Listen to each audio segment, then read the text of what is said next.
When I really absolutely got smacked upside the head with ADHD and my struggles was when I hit college, and I actually had to study for my grade. Like I couldn't just kind of snooze through the class and then just be smart enough to pick up on things. But at the time I didn't know. I just thought I was stupid. I did. I was the gifted kid. I'd been gifted in the gifted classes my entire life. I'd done the high IQ stuff, did all the high IQ smarty pants stuff.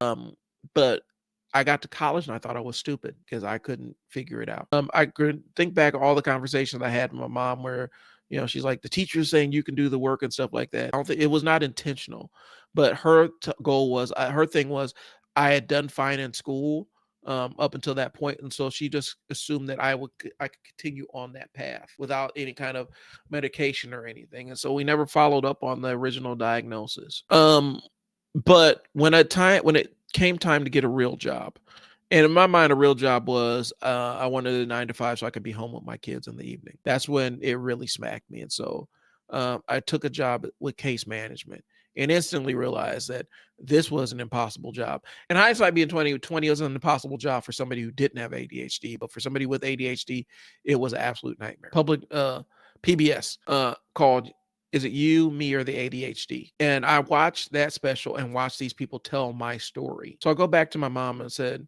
um, I saw this special about you, me, or ADHD, and I'm wondering if this is something that I probably should get checked out. She's like, "Oh yeah, you have ADHD. We found that out when you were little. Thanks." And so I go and get my re-diagnosis. I had an attending physician that I was dealing with a resident. And I go through all the stuff, a psychiatric resident. I go through all the diagnosis stuff, and basically I'm explaining what my issue is, and how bad I'm struggling at work and how I'm trying to keep up on all this other stuff. And I had checked all the marks for inattentive ADHD. Anyway, she goes through the assessment and says, "Yeah, I think you might be a candidate for medicine." And I wasn't looking for medicine one way or the other. I was just looking for help. And so she goes back and talks to the attending, and sight unseen, this guy decides I am drug seeking and puts me on all these like these hardline anti-anxiety meds, and essentially made me a zombie in one way where I couldn't even function to do my job. It was bad. So anyway,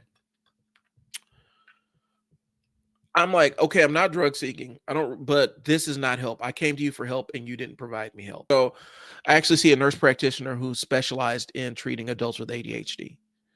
And so I got help.